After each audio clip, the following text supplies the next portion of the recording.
today's topic is Creative South. So, Scott and I just attended Creative South in Columbus, Georgia, April 11th through the 13th, 2019.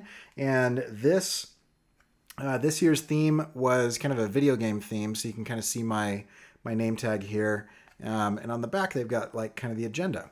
And there's a ton of stuff that we could go over, and I think what we really want to do is go through just kind of our thoughts on different speakers. So we started with a workshop with Chris Do, and for those of you that don't know Chris Do, he is a YouTuber that does design and design consulting, and I mean he does a ton of stuff, but he runs an exceptionally successful graphic design and motion design business, and then is a speaker and stuff like that. So he talked about just a bunch of stuff. What jumped out at you from that workshop, Scott?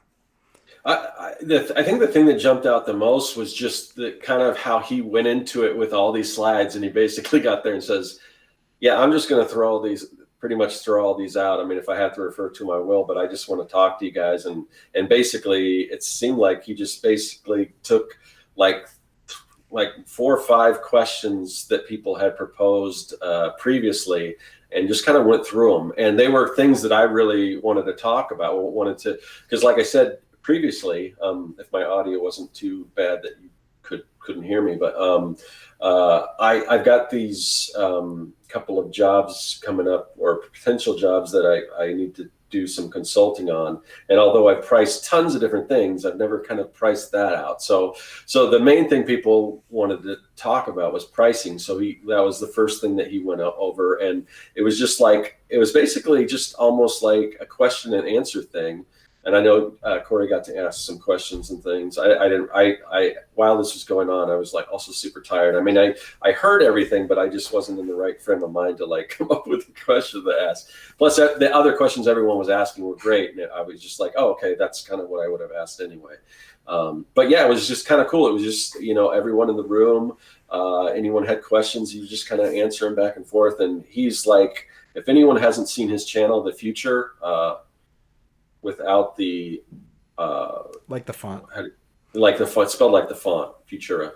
But it's there's so much valuable stuff on there, and he didn't really disappoint. So yeah. So a couple things from my notes that I really liked. He talked about minimum level of engagement, which right. is there's a line in Mr. and Mrs. Smith where one of the characters looks at they're all assassins, right? And he looks at a message on his phone, and he's like, "Yeah, I don't even get out of bed for less than 10K." And that's kind of minimum level of engagement. But he actually talked about a formula that he uses to be able to calculate that, and that is something I don't know that I agree with necessarily the numbers, because I think he has kind of a different business model than what I'm going for. But I like this idea. He basically said, how many clients do you want a year? And then how much do you want to make per year? And then you just, take the number that you want to make per year and divide it by that number of clients. And that's your minimum level of engagement. And so he was saying 10 clients a year is what you want to go for. You want to do 10 projects a year. And so he was saying, if you want to make $50,000 a year, then your minimum level of engagement for a client is $5,000. Right? If you want to make $100,000 a year, then your minimum level of engagement per client is $10,000. And so he's talking to a room full of people, some of which are charging, $300 for a logo, or, $1,200 for a logo, or whatever. And then they're throwing in a bunch of strategy and stuff. So that was kind of like, I like that concept of being able to say, because if somebody comes to me, I have a general feeling, if somebody comes to me and says, "Hey, I want to give you $50 to do this thing," I'm always like, but I don't know that I've really like drawn a line in the sand that says, for me, my minimum level of engagement is X. So right. I kind of liked that portion. And then he also talked about removing risk. That when you're doing this kind of back and forth with a client, in kind of the initial discovery, that conversation is about removing risk. And he also used something where while he's removing risk in that conversation. For example, they might be concerned about how long it's going to take or something, or they might be concerned about how much it's going to cost or something like that. So as he is making statements about what he does, he's also casting doubt about what other people might do. And so, he'll say things like, yeah, I mean, if you want to risk it, you could go with somebody who charges less money. Right. And so what he's doing in that case is he's saying, the reason that you pay me more money is because I'm less of a risk. And if you pay less money, it's actually more risky. And so he's building up, his kind of quality while diminishing the quality of people that are charging less. So things like that were kind of interesting. I also, yeah, go ahead. I don't know if you were going to get to it, but the way that he sort of approached, how he handles clients in the beginning, I mean, it's very strategic, I guess, because his first thing is that, well, I don't really know if you can afford me, type of thing. Yeah. And then and there's going to be the people that are like, well, what makes you think I can't afford you, type of thing. So, and then from there he just kind of did you happen to write? I wish I had that written down, but I don't have it in front of me. Do you have that? Yeah. So he was talking about when to bring up cost. And right. He said with a big client, you bring up cost as late as possible, right? That's like the last part of the conversation. That's way down the road. With a little client, you bring up cost right away. And the reason that you bring up cost right away is they need to understand that, you're not going to give anything away for free, and they need to make a choice at that point in time. And so one of the things that he said that I really liked was, if they're calling you on the phone, and you haven't worked for Nike or Apple or whatever, chances are they have a very small budget, right? Because like for me, if I've only worked for smaller clients, then those are the clients that I'm going to get right now because, referral and things like that. And so he said, you bring up cost right away. But the way that he said it is you want to get them to come to you. And so you say, hey, listen, I'm not the cheapest person out there. And then they kind of come to you instead of, and you give them an opportunity to shut down the conversation. And that kind of shifts the power structure. So it's not like you're begging them for work. It's they're wanting to work with you. Right. I like that a lot. Yeah. So yeah, that I thought was really good. The next thing that I thought was kind of along those lines, and he mentioned this book called Win Without Pitching Manifesto, which I haven't read, but I'm going to try to do that. And he basically just says retreat and see if they follow you. He's like, well, you could go with somebody else. That's fine. There's other people out there, and if they go, no, I really want you. I found you work. You're like, oh, great. I'm not sure if you can afford, what I'm doing, but I'd love to work with you. And no, I think I can do it. They're coming to you instead of you coming to them. But one of the biggest things was always look for a big problem to solve. And so instead of just saying when they come to you and say, I'd like a logo, or I need a redesign on my brand, or I need a new website. Instead of just saying, okay, I charge X for websites. You want to ask them why, and you want to drill down until you find a bigger problem to solve. And what he means by that is, is it a perception problem? Is it a problem, that, you don't have, whatever. So he had this big list of problems that we kind of came up with as a group, but basically like, a logo is a small problem to solve. I mean, it's big for a company, but like the reason that they feel like they need to change their logo is deeper than that. And if you can get in and you can help, on the strategy and consulting side of things with saying, well, let's talk about why you feel like you need a new one. Oh, well, my sales are down or they've plateaued. Okay, well, why do you think that's happening? What kind of feedback have you been getting? Oh, blah, blah, blah, blah. Or, because it could be that they are kind of grasping at straws. And so if you can help them solve a bigger problem, then that's more value added to that company. I thought that was one that really stood out really well. Um, yeah, and that's pretty much it. And then he quotes some people saying, whoever asks more questions is in control of the conversation, and that type of thing. So he went on and on. He actually went an hour over the allotted time, but it was great, and I'd highly recommend going and checking out his channel. Any final thoughts on Chris before we move on? No, other than, I mean, that was the workshop, but then he was the kind of final keynote speaker as well. Yeah, So yeah. So then we had Sarah Stewart and Logan Farber. Um, and they work together and are married. And they basically talked about what it's like to team up with somebody and work together creatively, and how that's different than working with somebody who you're not married to or you're not in love with, and how like critiques are a little bit more hurtful, and a little bit more difficult, and just basically like communication challenges in that situation. And like the general rule of thumb that people go with is, don't work with family, and they actually started an agency together, and are making it work. And they say, hey, when we have a bad day at work, we're driving home all mad and ignoring each other, and they just talked about like the difficulties of kind of overcoming that. It was a pretty interesting conversation. yeah, yeah, Um, I know. I was, that was, it was kind of really cool to hear that dynamic. I've never been in sort of that situation, but I think you can also apply that. It doesn't have to be somebody that you're married to or whatever, but just sometimes partnerships in general. There's definitely some takeaways there and everything, but it was interesting, and also, just getting to see people's work and how they work and everything. There's always some takeaways there. yeah, and I'll tell just a quick story. Back when I can't remember if we were engaged or newly married. I think we were newly married, and this is back when I was a photographer.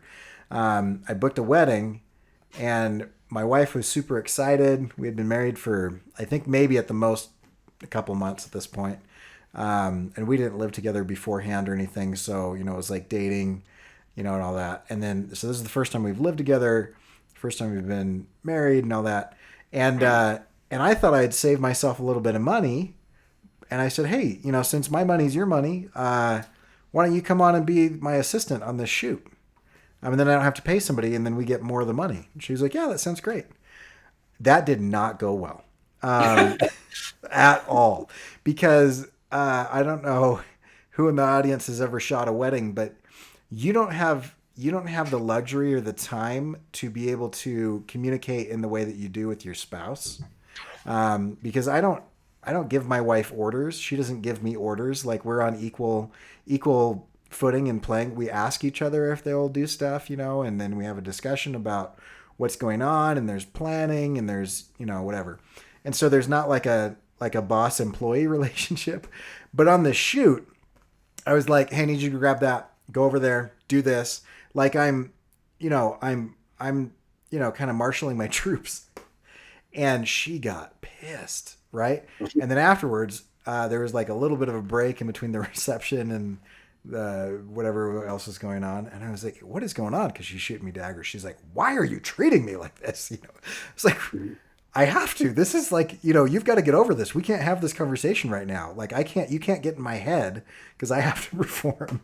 Anyway, so then we had that fight later, and we were able to, and I was like, okay, so if we work together in the future, like, if I'm working for you or you're working for me, there needs to be like a clear power dynamic so that we know what's going on beforehand. So that was my lesson learned. But it kind of reminded me of that situation. Yeah. I don't hire my wife as an assistant anymore. It's not a good idea. Uh, I think we would do great on equal playing field because that's how we do our marriage. But in a business setting, one of us should not work for the other one.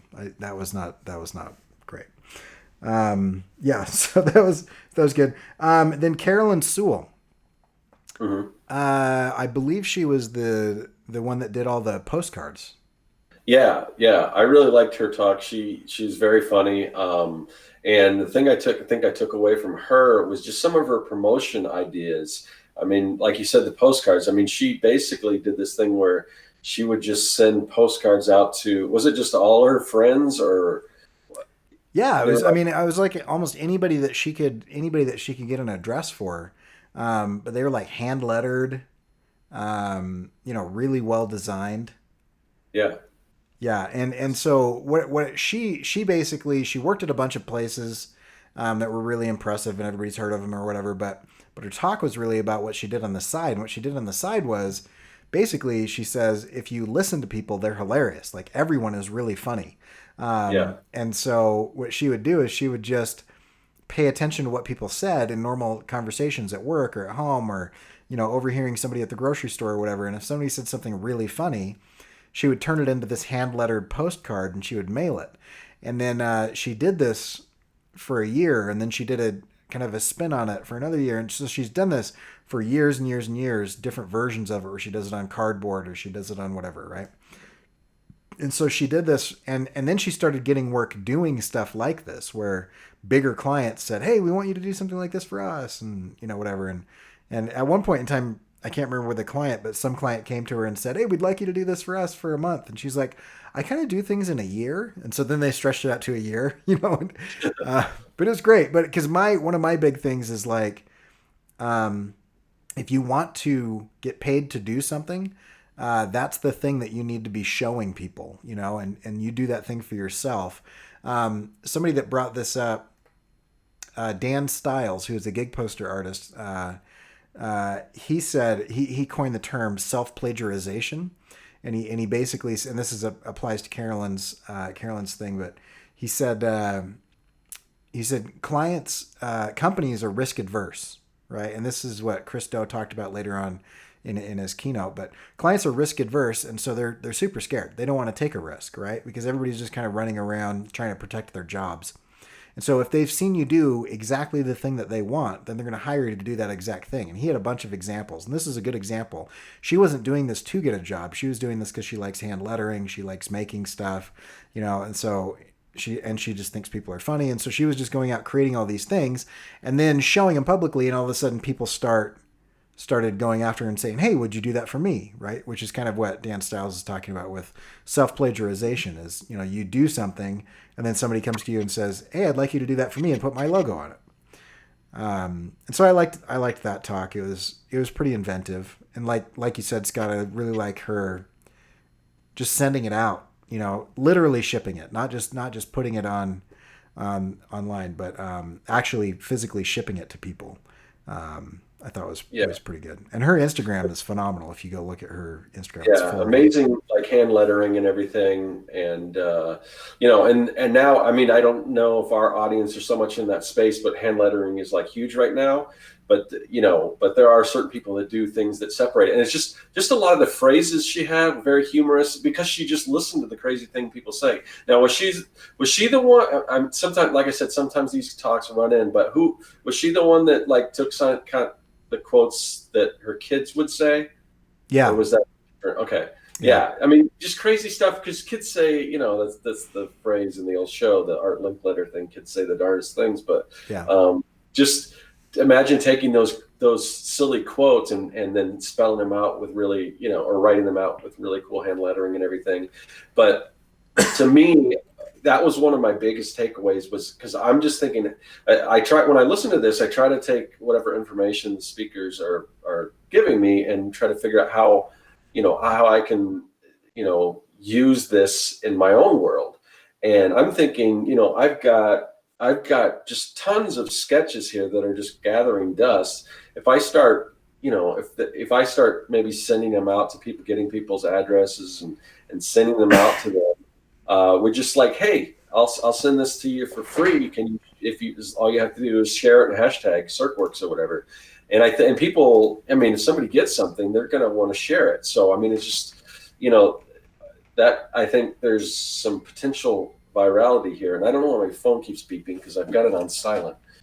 But anyway, so. Yeah, and that was another thing that I think she pointed out that worked really well. I'm just going to kind of scroll through some of her stuff as I talk, but Oh yeah, cool. the idea of sending stuff to people because then they share it. She was able to kind of, you know, like not co-opt, but get introduced to other people's audiences because she was shipping them physical things, and then they would take pictures with it, and then everybody would see it, and so just all kinds of different stuff. Um, just beautiful, beautiful stuff. She's doing murals and all kinds of things, but Was she, basically, oh, was she the one that took the magazine covers? And yeah, that was super cool. So she would just take a magazine. And if anyone's seen a magazine cover, oh, there it is right there. The one you got up there with uh-huh, Jennifer Aniston. yeah, So she took that bizarre magazine and, it's just regular, type, but then she redid it and hand letter it. So I really like that idea of taking something that everyone sees and kind of flipping it and and incorporating your own style. I mean, I just really love that idea a lot. yeah. Yeah, so it was fascinating. She had kind of a run on kind of things.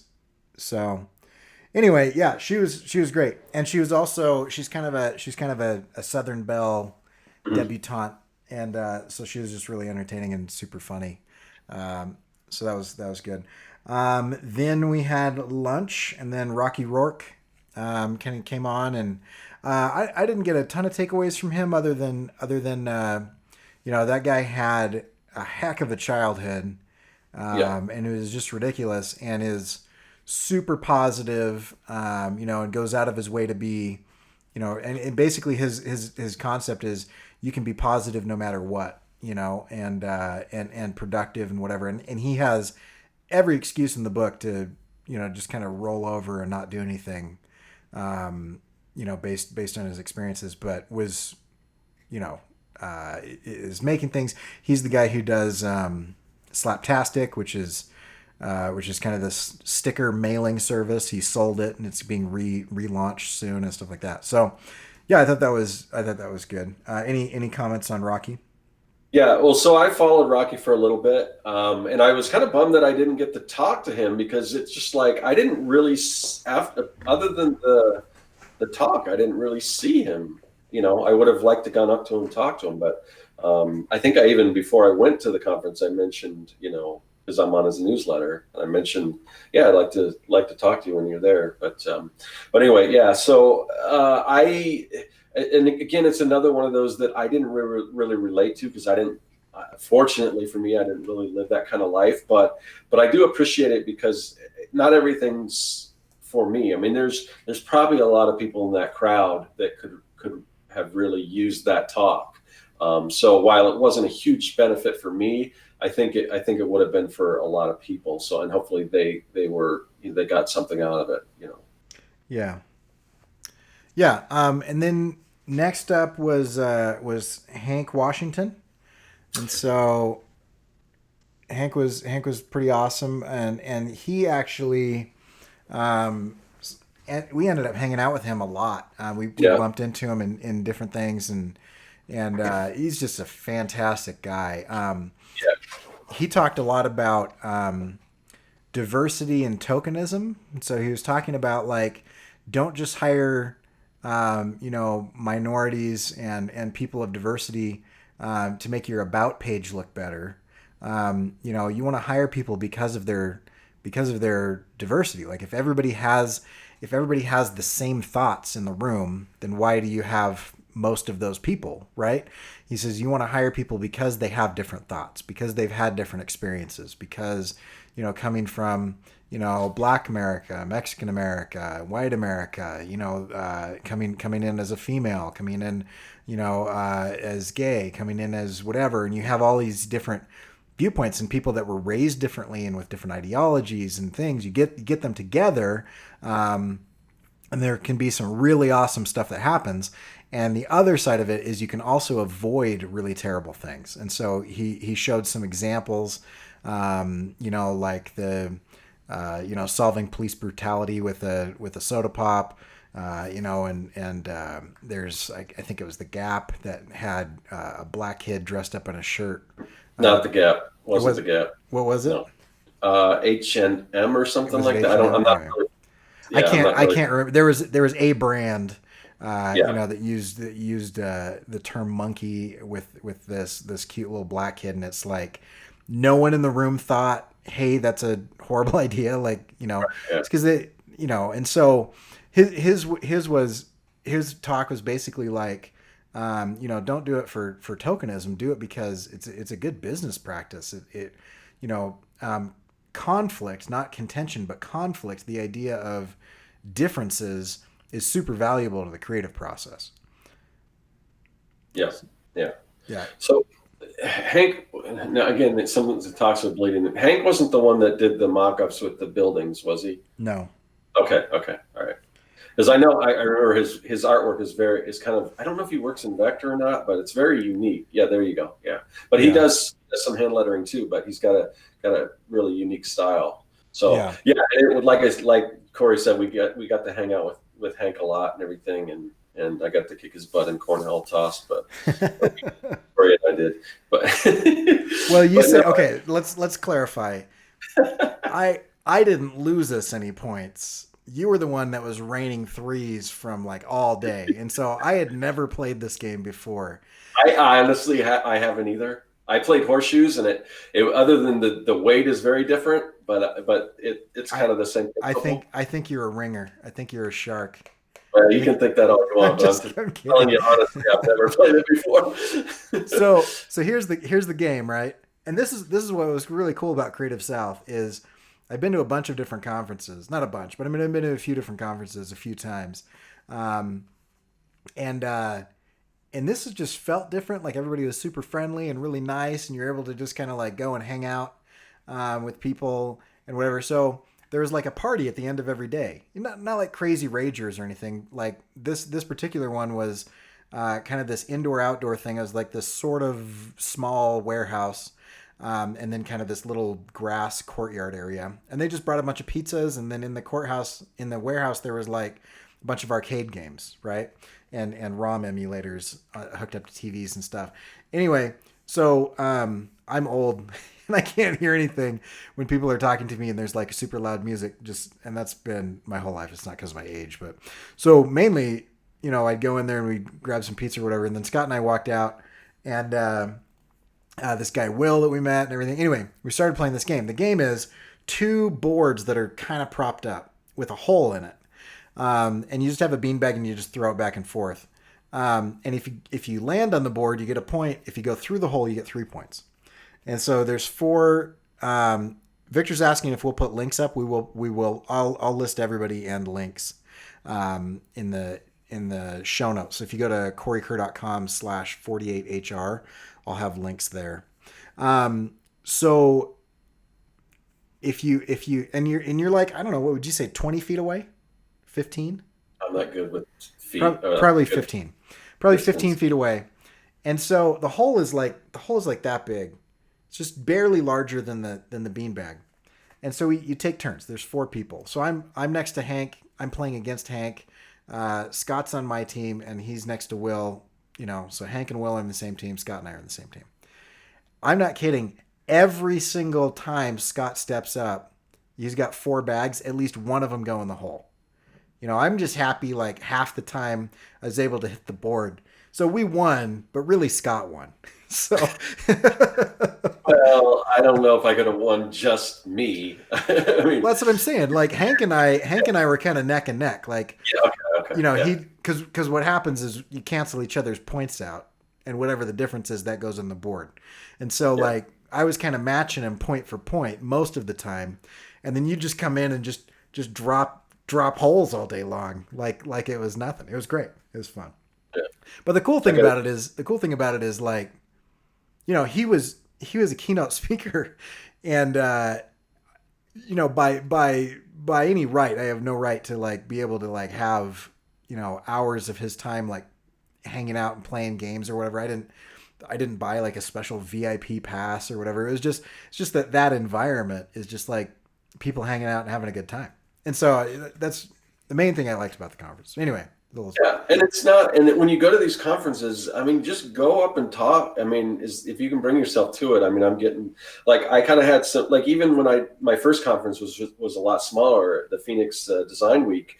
I went up and talked to some of the people there, or some of there were speakers just sitting down for lunch, and I joined them and stuff. So, I mean, that's what people are there for. So don't be afraid to if you get to go to a conference to talk to people. So, you know. Yeah.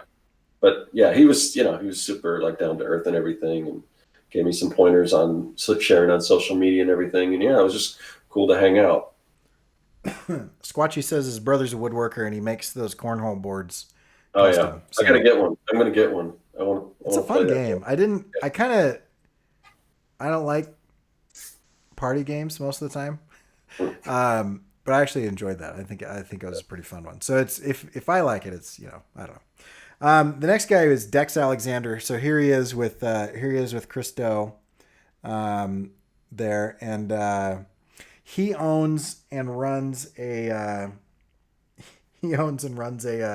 an agency called Black Roses, and it was a great talk. I can't remember. I can remember stories that he told. I can't remember the overall point of his talk. Oh, it was picking fights. So he was talking about picking fights and how his wife told him one time. She said, "You've got two emotions, horny and angry," and he was like, "I don't think horny is an emotion." But anyway, he grew up kind of in the streets, and it was kind of a dog eat dog situation where you fought or you were beat up, and that was kind of the situation. And so as an adult, in his marketing, is he's always looking for a fight.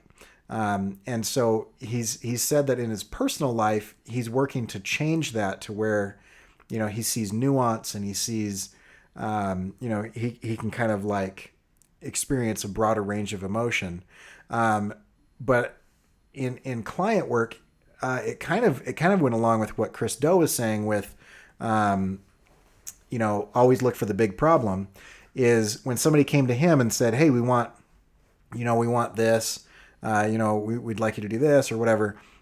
He looks for fights. So he's like, "All right, so who are you fighting?" And they're like, "Well, what are you talking about?" He's like, well, who's the big dog on campus? Like, who are you going to take down? Like, who's your opponent? And so he would get, he would pick a fight. And so several examples that he gave, one, for example, there is kind of like this company that is, basically out to end homelessness. And he took them on as a client, and he's like, "I want to take on this fight." And so his opponent was homelessness. In other situations, he would say that the opponent is, whoever is beating them in the marketplace or whatever. And so they would use marketing tactics to kind of battle, in that space. I thought it was kind of an interesting approach, but he also talked about how that's like not a good attitude to have, in like interpersonal relationships. And anyway, I think he was very amiable and very funny. Also, he talked about the difference between Harley and Indian and Honda motorcycles. So anyway, I talked to him afterwards about that, and he agreed to be on the show later. So some point in time we'll have him on. So anything from his talk that stood out to you? Well, I'm going to keep asking this until I get to the right person. But was he the one that did the mock-ups? No, I'll bring it up when he did. Yeah, he's Okay. Yeah, he's not the one that did the mock-ups. Let's see if he's got his. Yeah, his Instagram is mostly quotes and stuff. But yeah, so he was more like sort of he had his own agency and everything. Yeah. Okay. Yeah. So then we had Jessica Hish. Oh yeah. Okay. Yeah, and she's awesome. She is great. Yeah, she's like super big time. She's probably the most well known of all the speakers, I would probably say. I mean, as far as in that design world and success wise. Well, maybe not. Maybe I don't know. Who knows? I mean, Christo obviously is very super successful, but she's definitely people know her in the design world and just amazing typography and she kind of showed off her children's book, which is really cool. She wrote and illustrated it. It's all it features her typography.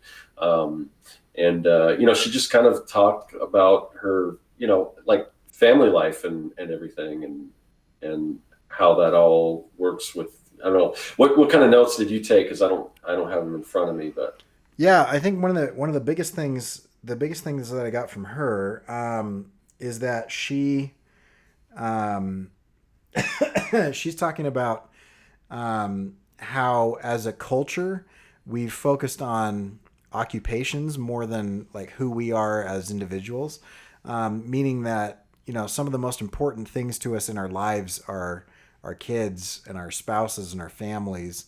Yet when we interact with people, we talk about our jobs. right, And so she told a very interesting and long story about having two kids and how she had postpartum depression but didn't recognize the symptoms because nobody talks about it, and she didn't know that it was happening and was unaware, that it can happen, for up to 2 years after you give birth. And so she basically said, like, it is exceptionally difficult, for people to be professionals and have kids. And she ran some numbers and things like that. And she was basically talking about like how as a culture we've got to get better at allowing parenting and professionalism to coexist. And then kind of called out all the men in the room, like, like, you guys need to stand up.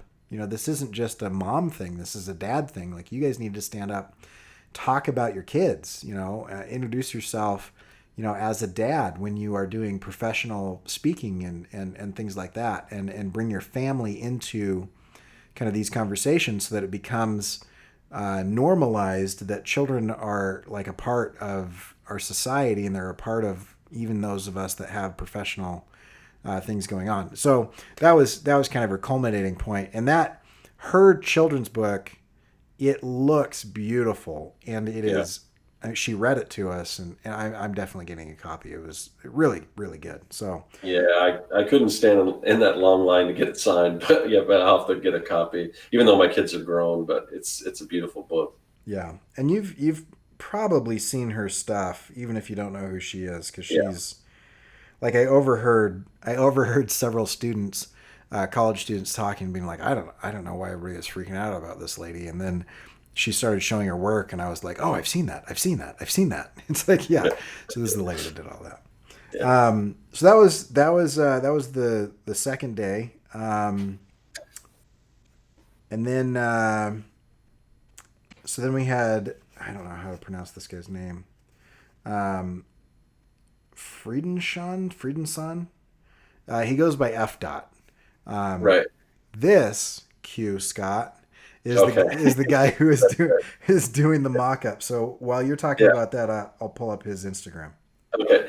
Yeah. So one other thing that he did, and this is definitely something I want to borrow and start doing, was he would just take these pictures of these walls that he would have liked to graffiti, and he just took them in Photoshop and put his art over it, and basically said, "Hey, this is what your wall could look like if I paint it."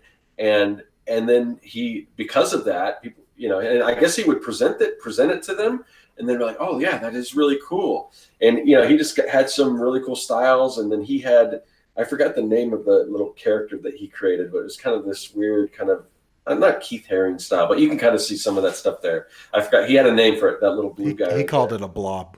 A blob, yeah, there. So yeah, but he did a lot of stuff with that. But then there's stuff that was a little more, he kind of like this graffiti style. But I was thinking, yeah, that Sunday of Love. So that was the one he was talking about. Sunday Kind of Love was a wall he did in somewhere in New York, and it was like an old, historic thing. At first they said, yeah, we can't, no, we can't paint over that. It's historic.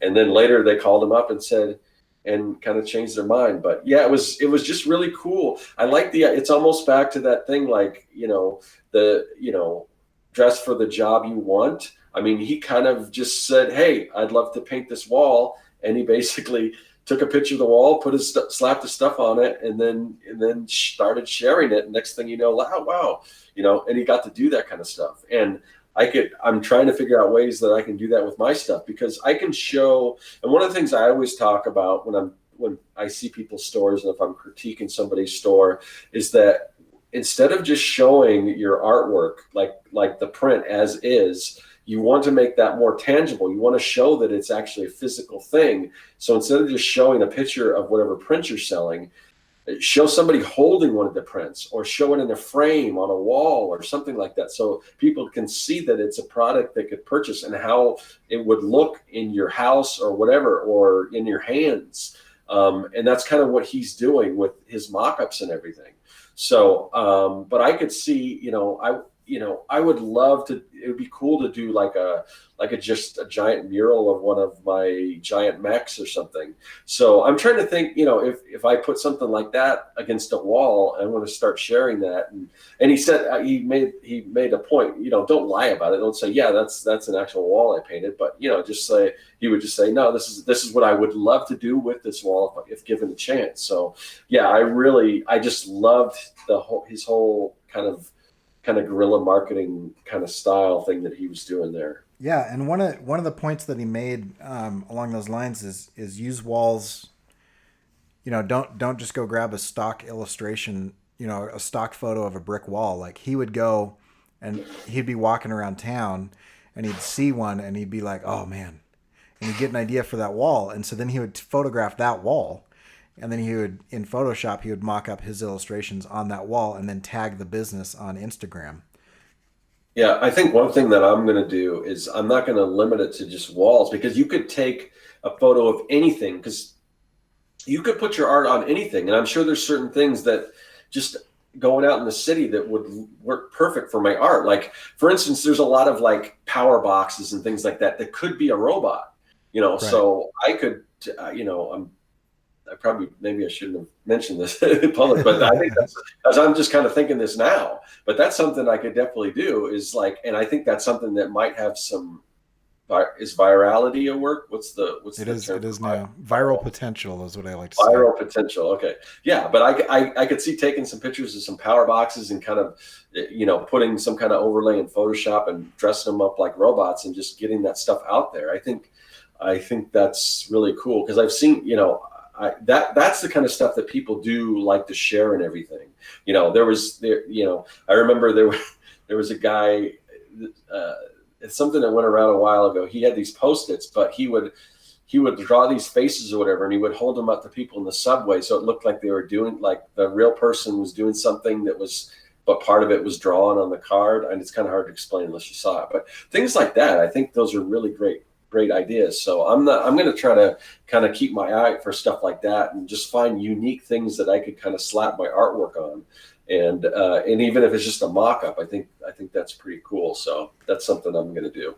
Yeah, for sure. And then I literally can't remember the next guy, so I'm not going to say him on. Well, is that the one that had to bail out and then he was replaced? Oh, yes. Yeah, so he wasn't even there. But the guy that took over, and I don't remember his name, but for somebody they just called in at last minute to fill in a space, he did a great job. And I'm trying to, do you remember what the talk was about? It's funny because I remember so he talked about really enjoying it. And I was interacting with him earlier on Instagram, so I feel bad that I can't remember his name, but he's not on the schedule. But he was talking about an addiction to stress. And oh yeah. Wow. Yeah, and so it was a crazy story, but basically, the concept is that this fight or flight situation is kind of like a hyper creativity, right?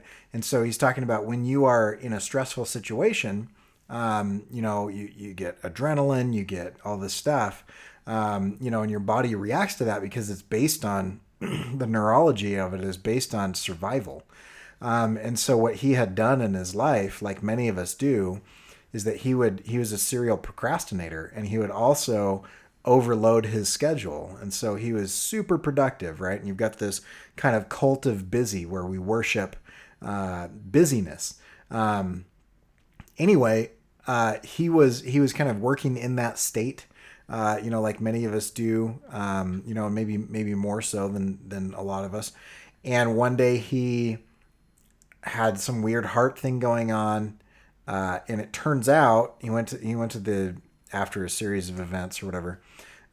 It turns out that his heart was basically not able to keep up with this constant stress. And so he had to start meditating. He had to start saying no to projects and being more reasonable. But basically, he would wait until the last second for something, and then he'd be in this hyper state of creativity and production because of the deadline. But he put himself physically in danger doing that. And so he just talked about a number of ways to kind of avoid getting into that situation, and that there are ways that we can be productive but not push ourselves into this kind of addictive, destructive cycle of productivity. And I will find out his name and post it in the notes because I can't. Yeah, I want to know that too. Yeah. Did you say you got a chance to talk to him? I didn't get a chance to talk to him. Briefly, really briefly. Okay. Yeah. Yeah. Yeah. And most of it was on Instagram. I just kind of commented on some things that he was saying on Instagram. Yeah, he was awesome. That's why I didn't recognize the guy who bailed, because he wasn't on the schedule. He just kind of pitch hit. Cat Noon. Right. Who we also got to talk with a little bit, hang out with a little bit on the last day there. Yeah, she's awesome. Runs a business that talks about inclusivity, and disability programming. So you're looking at designing for for everyone rather than for the able-bodied, or I'm not sure what the term is, but talking about like doing your metadata in such a way online that it can be read by readers and stuff like that, and the inclusivity of design where a lot of design is actually not made for everyone, and like the world itself, there aren't ramps in next to every staircase in America, and so people in wheelchairs struggle to get places. The rise in kind of personal transport like Uber and Lyft, isn't inclusive to those that have disabilities to be able to travel, and things like that. And so she was just talking about designing for everyone rather than just designing for kind of able-bodied people. Any thoughts on that one? Yeah, I don't know. It was super interesting, but she's kind of on a whole other level. I'm not even in that. I mean, she's like programs and creates these apps and is super successful doing that and everything. But it was really interesting, and I probably should spend more time thinking about like designing for everyone and everything, because what I'm doing is pretty niche and it's a little outside of that. But yeah, it was. Some of it was kind of over my head. Like it was just like, wow, man, this is incredible. The kind of stuff she was doing, but yeah, and it was cool. Yeah, it was just cool. Also talking with her, and she's very straightforward and to the point, and kind of tells it like it is and everything. And she bought me a drink, so thanks, Kat. Yeah. And I'll just read this quote from hers because I think it kind of sums up everything that she was saying. A sustainable solution to making experiences accessible and inclusive will happen only when people of privilege choose to dismantle a system that makes them feel special, and powerful. So that's kind of what she was talking about. She's awesome. We'll put her Instagram in the links as well. Then Rob Zilla was second awesome. to last. Rob Zilla is awesome. He is a vector graphic artist. Portrait artist, mostly. I mean, his stuff is amazing. It looks like you think some kind of a computer created, but then he shows his process. Because it's not quite like the old rotoscoping, Mm-hmm. but yeah, I mean, it's all, and you can see his stuff there. That's all vector. He does a lot of sports stuff, and he was super hilarious. I mean, he was great. I mean, it was really cool. Yeah, his stuff is amazing. Yeah, so he does these just amazing portraits, and he was really funny because he started talking. Actually, this is the three that he showed, but he started talking about how he had to get rid of his biases in sports, Oh because yeah, he had specific teams and specific players that he really liked, and other teams that he really hated. But then he said some of the teams that he really hated like hired him, and so then he loved them. yeah, And it was like, and he got to the point where, he said, I had to draw this guy, but I know who the GOAT is. And so he did this top one for money, and he did the second one so that he would feel good about sticking with his convictions. Um, right. so anyway, it's kind of just fascinating. Not only just in his work, this is a really good one too. You see this Black Panther Oh here. yeah, Um, he was talking to his mom, and his mom kept talking about seeing the Black Panther movie, and she kept saying, "Yeah, I saw that Pink Panther movie, and it was just so great, and I loved it." And he said, "I gave her a couple chances to correct herself. I really think she thought she watched a movie called The Pink Panther," because he's like, "Wait, you saw which movie?" And she was like, "Oh yeah, the one, the Pink Panther movie." The which movie was that? Yeah, the Pink Panther with the Pink Panther. And so he's like, da da da da da da. And so he actually did, as a joke, um, the Black Panther, but he did it in pink. And so he did all this like pink stuff, and then he tagged the people who made that movie in his Instagram post, and then they actually reached out to him and they said, "Hey, we'd like to do a promotion. Do you want to do one of these for us?" And so he did a limited edition. I can't remember if it was PlayStation or Xbox, but one of the things. It probably says in the description here. Yeah, Xbox limited edition Black Panther console, and there are 5 in existence. So they made 5 of these, and he said, "I'll do it if you pay me and give me one of the 5." And so he has one of the 5, and then they gave the rest out kind of as this promotion. But it all happened because this is something Scott and I talked about later. It all happened because he made something that you would be considered fan art, and shared it. Any thoughts on that one, Scott? No, again, it's kind of like I said before, dress for the job you want type of thing. You just like, and yeah, well, it's also, yeah, because you know, I'm kind of, how I am about fan art and everything. I don't do a lot of fan art, but I have heard so many stories of people who do create fan art. If they have original enough style, they actually end up working for the people that they're kind of, loosely, I don't know how you rephrase it, borrowing from, I guess. Yeah.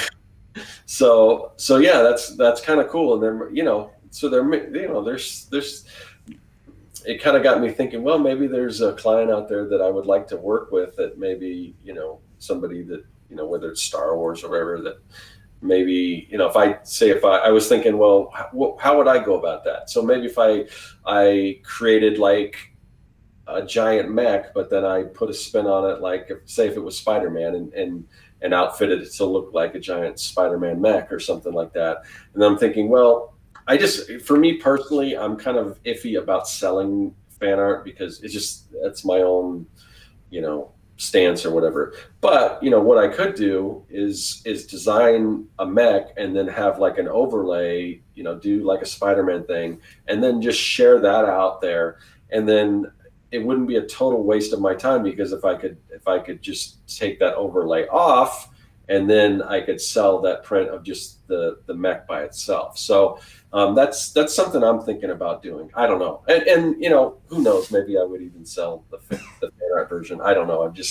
I haven't quite brought myself to that, but I know I could probably clean up at a convention if I did that. So I don't know. But it is really, but there are, there is that, I hear that all the time about people who are doing fan art stuff, and then they end up working for the stuff that they're doing the fan art of. So, Yeah. and Rob Zilla was living proof of that, Yeah, and he didn't sell that Pink Panther drawing. Right, true. Yeah, he just showed it. And so a lot of what he was talking about is make good work and show it, and then people will hire you to do stuff. So Yeah. yeah, and so that was the end of the second day, and then you have Chris Do was the one that kind of wrapped that up. And he had a big slide deck of, I think, over 200 slides, and kind of recapped a lot of the stuff we talked about, kind of in a little bit more depth. Anything from his closing talk that stood out to you? Well, I kind of want you to kind of share your opinion, because you had a really good point about, because the way Chris is, and I mean, I love the Future, and I've been following them for a while, and I got a chance to talk with him just briefly, and just kind of told him that, yeah, I've been following you since before it was the Future, when it was him and another guy, Jose, who was doing it, and I remember him going on another podcast, Roberto Blake, and kind of him giving some advice, and kind of Chris just took that advice, and before you knew it, like, you went from like maybe a couple thousand subscribers at the most to 400,000. So I just told him, yeah, I mean, it was really cool. And he said, yeah, I'm a good teacher. And I said, yeah, I mean, he said he was a good student. I said, yeah, you're a good teacher too. So, Yeah. But Cory brought up an interesting point, was that, because the way Chris is, it's kind of like a lot of what he talks about is the money, and he's good at making money, and he's very successful at it. But it's almost like he kind of gets to the point where he can just sub everything out. So he's to the point where, he's got an agency, and he'll hire who needs to do the thing, and then he gets to go off and kind of do whatever he wants. And and he's also building companies. I mean, the Future is a relatively new part of his company. I mean, he runs a design and motion graphics studio called Blind, and so the Future is kind of a new thing, and he's just like, it seems like crazy gangbusters. It hasn't been that long since he started it. But Cory made an interesting point. I'll just let Cory explain. But because Chris is very much about the money, but what if I mean, the money's great and everything, but what if you enjoy doing the design work? So Right. I don't know where you want to. Yeah. So I really like Chris. He reminds me of a lot of other people that I also really like and get a lot of value from, like Vaynerchuk and Sean West, Sean McCabe. They speak in absolutes, and it works really well because it's authoritative. But I don't think it's applicable in every situation. And when it comes to Chris Do, if my goal was to use visuals as a way to make a lot of money, then what he is talking about in being an entrepreneur works really well, right? And it would work really well.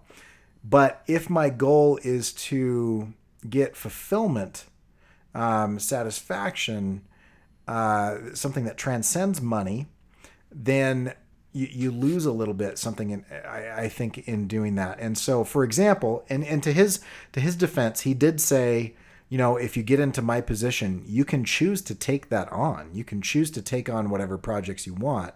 But he was talking about this. I'll just show my notes while I'm talking about it. If you go to the doctor, you have diagnostics, tests, then you get referred to specialists, and then there's some sort of operation. And he talked about this as kind of the design or illustration or whatever kind of model. At first, you have the conversation with the client. You're talking to the client. You're trying to solve the problem. Okay. Then you run several tests, and you test some things. You try to figure out if that works.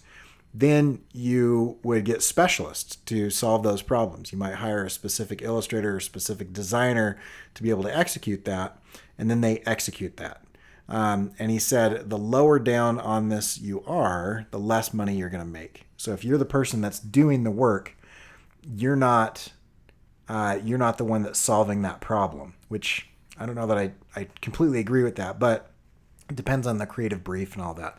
So his idea is that if you are in the business of solving problems, you can sub out the rest, right? And so if I do the diagnostics and I put the case study together, or put the creative brief together, then I can go and hire somebody else out, and then I can move on to the next client, come back, make sure that they fulfill that, deliver it, mark up what they did, pay them and then make money on their work, which is fine. Other people's time and other people's money is a way to do that.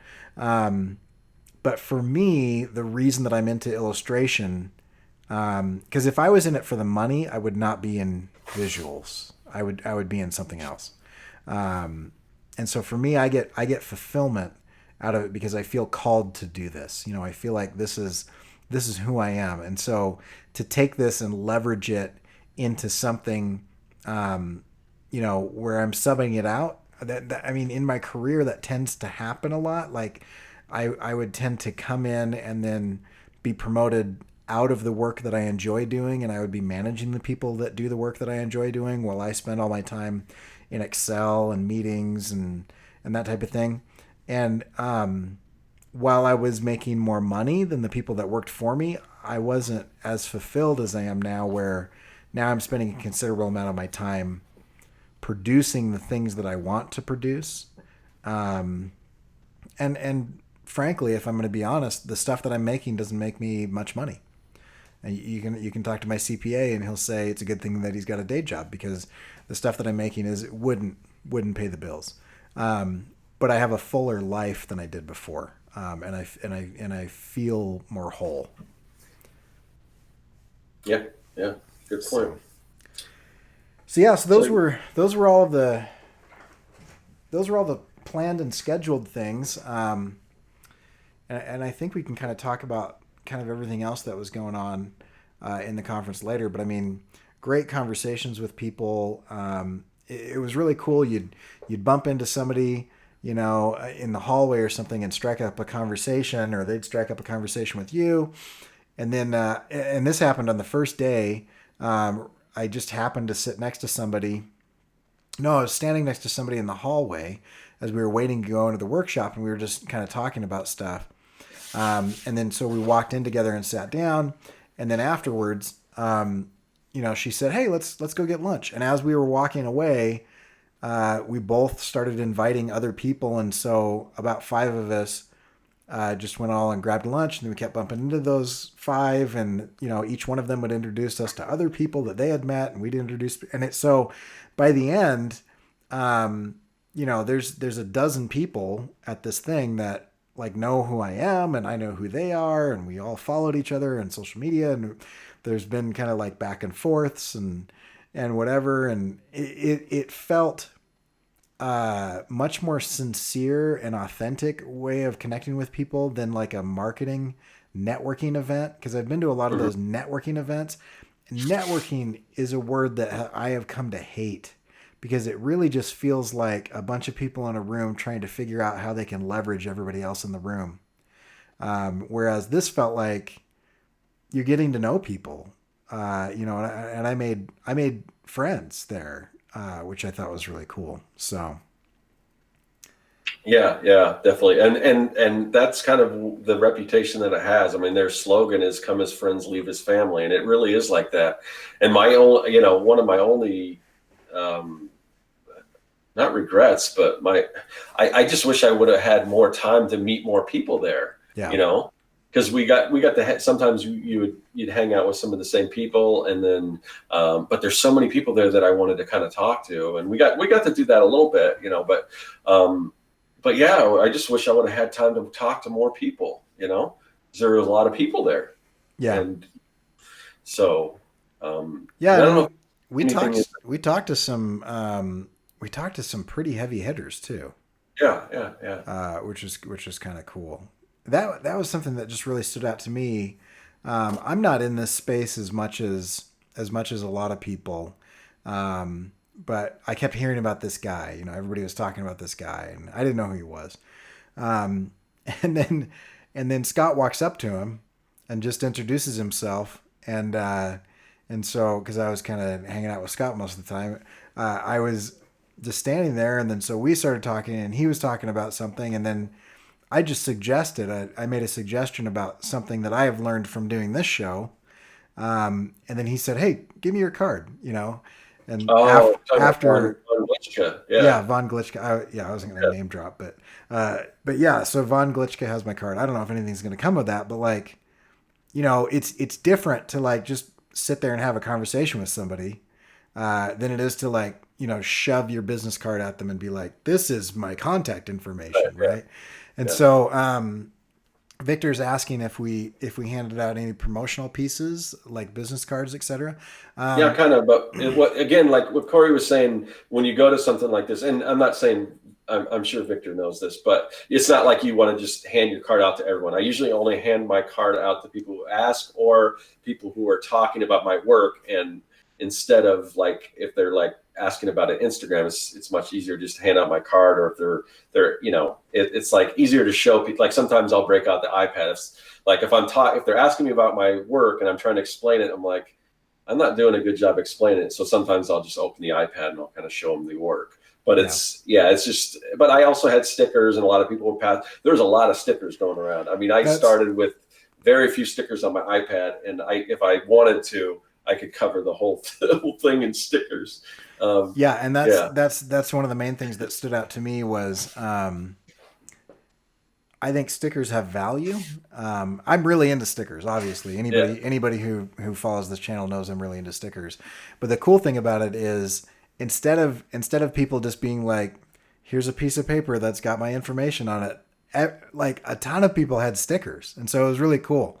Because, you'd be like, hey, do you have, after you have a conversation and, both of you kind of want to keep in touch, I would always ask like, hey, do you have a card, or do you have something, or whatever. And a lot of people didn't actually bring a card.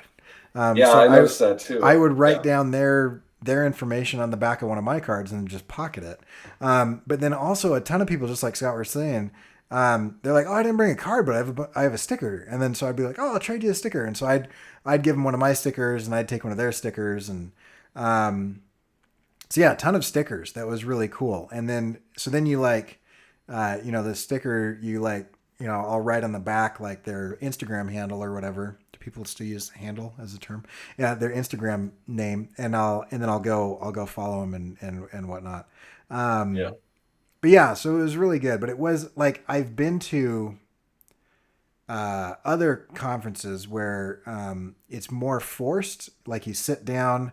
It's like, now is the time where we all eat together, and you sit down, and then with a group of people that you don't know. And like, it's just expected. Everyone exchange cards, and you all kind of pass cards around. Right. And then you talk for 30 minutes while you eat a crappy box lunch or whatever. And then you just have a bunch of cards, and I have no idea who anyone is. I can't remember. There's nothing about anything that anyone said where I remember them, and I'm sure that they feel the same way about me. But this was more like you hung out with people and you had an experience, and then at the end of it, you might exchange cards, might not. But like I know, like every card that I have, I remember like stories that they told me and stuff. Yeah. So, and there's a trick. I didn't even have to do this, but there's a trick, like when you talk, like bring a thing of Post-it notes. I think I made Cory drive me out to a place to get a Post-it note, and I never used it. But basically, if you just write a quick, when you're talking to somebody, write a quick note about them, just kind of help to remind you, and stick it to the business card, and kind of, wrap it and put it in your pocket so you have stuff to remember. I didn't really have to do that because I guess everything people were saying was pretty interesting and everything. But yeah, I brought some stickers, and I brought business cards, and I brought a couple postcards, and even some prints and stuff that I handed out to the podcast guys that I've been following. And I even brought a few comics, and there was somebody there the last day that just came up to me and was like, hey, I follow you on YouTube, and which was really cool. So I just gave him a comic and everything, because he was, seemed like a fan and everything. So that was pretty cool. And you might not say this, but I'll say it for you. Like, he was stoked. He was super excited. He was like, oh my gosh, this is amazing. I recognized you. And I mean, he was legitimately like a fan, and he's a really cool guy. We talked to him for a bit. Yeah. But that was cool. That was cool to see Scott get recognized, because he had the green lab coat on, and there were at least 3 people that I can remember that knew him from YouTube and were came up to him and were like, hey, yeah, you're the guy that does this. And so that was cool. There's one lady that I think probably mistook me for somebody else, but she was certain she had seen me before. Yeah. And I was like, yeah, And a couple people comment that Cory and I look like brothers. So yeah, I yeah, hadn't heard that until the conference, but apparently that's the case because we had more than one person said that. yeah, which is funny. So And have you seen my brother? My brother and I don't look a whole lot like each other, so I don't know. that's funny. So yeah, so it was great. It was a good conference. I really liked it. I've got a recap video that I'm going to put together. I was editing that tonight, and so if you want to know more about like the functionality of the conference, like how it's laid out and everything, I've got footage. So keep an eye out for that. Scott, you're probably going to do something similar. Yeah, I mean, I think I'm going to do that, and also since we kind of talked about the speakers this time around, I think on Artcasters we'll probably just go more in depth on what the whole conference is like, the whole vibe, and kind of maybe even just our whole experience there. I think on you know, and yeah, I don't know about Cory, but I'm already thinking about next year because next year's the 10th anniversary. I think I'm gonna. They've got an early bird special right now, so I think I'm gonna go ahead and I got some tax money coming back, and I think I'm gonna drop some of that on my tickets and Yeah. everything. So, and hopefully Cory will come, and hopefully we can drag if Cory's gonna come, hopefully drag Josh out too. Yeah, But and I but even mean, if you guys don't go, I mean, now it's like I seem like I know some people over there, but I would definitely love if we can get all three of us out there. I think it'd be awesome, and I think if it's not an expensive conference, it's a little hard to get to because there's not like a major airport near it. But I'll just throw this out there: if you start planning now, put together $1,000 or whatever, just figure out how much do I have to save. I can put away $50 paycheck or whatever. I would recommend this conference. Yeah, And I don't say that about a lot of them. I've been to Adobe Max, which is fun, but I feel like for the price versus what you get out of it, it's fun, but it's not. I feel like it's too expensive. But this yeah, is not terribly expensive. And if you guys, I feel like I'm an affiliate right now. Like I'm going to get money. No one's paying me to say this, but if you guys sign up soon, they have this Love Is Blind price where it's a couple $100 cheaper. Than the normal ticket price, and I think the normal ticket price is four something, right? Am I remembering correctly? it's 4 or 5. I Four or think that five. yeah, I think it's 4 or 5. I'm not sure. But I mean, you compare that to like Adobe Max, Yeah, it's like $1,000 more to go to Adobe Max, and that's just whatever. And so, but I'd recommend this conference, and I don't know what a year from now is going to look like, so I don't want to like say any particular plans or anything, but I do think it would be cool to do like a 48-hour art check meetup at this conference because these are I really felt like these are my people. Like I go to other conferences and I like people and people are nice, but I didn't connect with people as well as I did here. Like everybody seems to be doing things, and even at a comic book convention, I like comic book conventions and I like all the people there and everybody's great. But there's something about this particular one, and it was luck of the draw, but I don't think it is. I just feel like there's probably a lot more people at this show that would be interested because I mean we were talking to people about the 48-hour art check and they just lit up. They're like, "Oh, I've got to do that," and so uh, I don't know if anybody's on the show right now. We had so many technical difficulties at the beginning. I don't know if the notification came out, but I think that would be super cool. And maybe Josh and I get a booth. Um, you yeah. I know, definitely want to get a vendor booth next time. I just got to figure out how to do that, and hopefully still see some of the talk and some of the get to go out for lunch and stuff. Because I don't know. It would kind of suck because that's part of the whole fun of it. You get going out and talking with right? people and for lunch and everything. Of course, there's the after parties too. We could do that. So I Yeah, just have to figure that out. But yeah. So I don't know exactly how that would go down, but I mean, some people just left all their goods there with a little note that said Venmo me at this address if you take something. yeah, I don't know if I trust people that much, or maybe I do. I don't know, but like, it's not like a huge convention hall. There's probably 10 booths there, and so anyway, it was cool. And also, we forgot to mention Master of One Yeah. podcast that Scott listens to that he's introduced me to. We were both on that, and so I don't know how they're gonna cut that up or release that. But they had like just a couch in this saloon inside of this opera house. I don't even know how to describe it, but where they're just sitting playing video games and interviewing people. Anyway, it was surreal. I feel like I had like a month's worth of experiences jammed into like 4 days. Yeah. So And still wish there were more time, to talk to more people. right, But yeah.